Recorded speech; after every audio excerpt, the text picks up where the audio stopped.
Hello mga Choy, ngayong araw naman malalakarin naman kami. Second day na pala to papanguha namin ng dahon ng kahoy. Ang kasama ko pala manguha ng dahon mga Choy, yung pamangkin ko at kapatid ko. At wala na tayong ibang service dito, itong tangkala namin. At madaladala tayo niyang ita kasi pamputol natin dyan sa kahoy. At sa oras na to mga Choy, medyo hapon na. Pero sinadya lang namin na hapon manguha ng dahon mga Choy kasi para hindi mainit. Kaya ito, pwede na tayo pupunta dun sa gubat. At nagbiyahe na agad kami mga Choy para makarami na kami ng kumpay dito. At ayan na nga, nakasakay na tayo sa tangkala natin.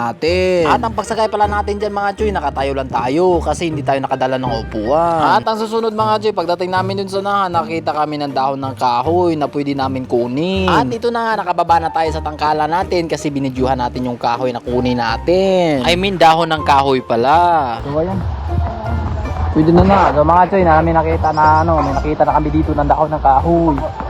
Kukunin na namin to para agad makakauwi kami kasi medyo matagal pa kasi pag mag-iipon ng dahon ng kahoy, lalo na pag maghahanap ka pa dun sa sa gubat.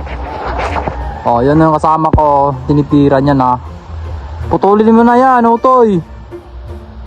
Mag-iingat ka diyan, baka may baksan diyan. Ha? Yun oh, yung puno niya oh, yun oh, may kawayan. Gani, lagi lupad. May ibon. Nasaan? Nasaan ba? Nasaan? Ha? Lupad. Nasaan? Ibon? Pugad ng ibon? Nasaan? Ayan ba? Hindi yan. Putulin mo na yan. Para may pagkain na naman yung mga alaga natin dun sa bukid. You know? Ay, syempre! Kung ayaw mo, ako nga magpuputol dyan. Tamad ka kasi. O ito ang pagkain ng baka namin dun sa bukid. Kaya! Share nyo ang video! Ay, asa mo pa daw? Ay!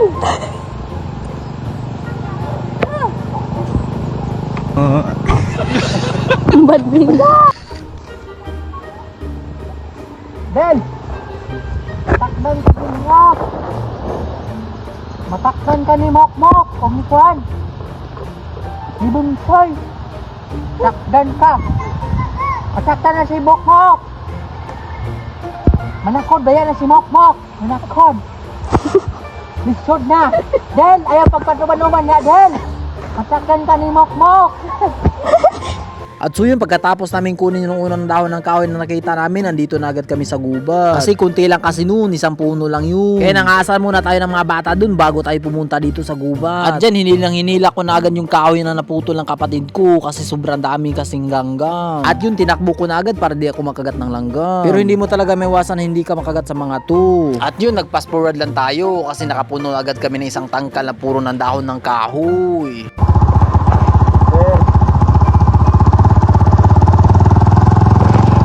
So yung mga Choy, nga ito na may bukid. Pagkatulabis kong bayiwa kami dito.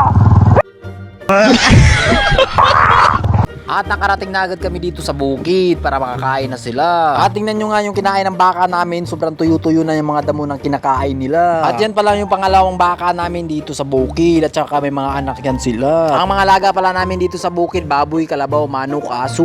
Tingnan yung mga manok namin dito, sobrang napaka-aktibo. At saka isa tong baka namin, napaka-amo. At hinawakan ko lang yung pisngi at saka sungay niya. At napakatulis at haba pa naman yung sungay niya. At hindi ko mapakita sa inyo yung kalabaw namin dito kasi nasa malayo kasi nakalagay yun. Napakabait talaga ng alaga namin na baka kasi kahit anong hawak mo, hindi siya nagagalit. At hanggang dito na lang muna yung video natin mga Choy. See you in the next vlog na lang ulit. Bye-bye!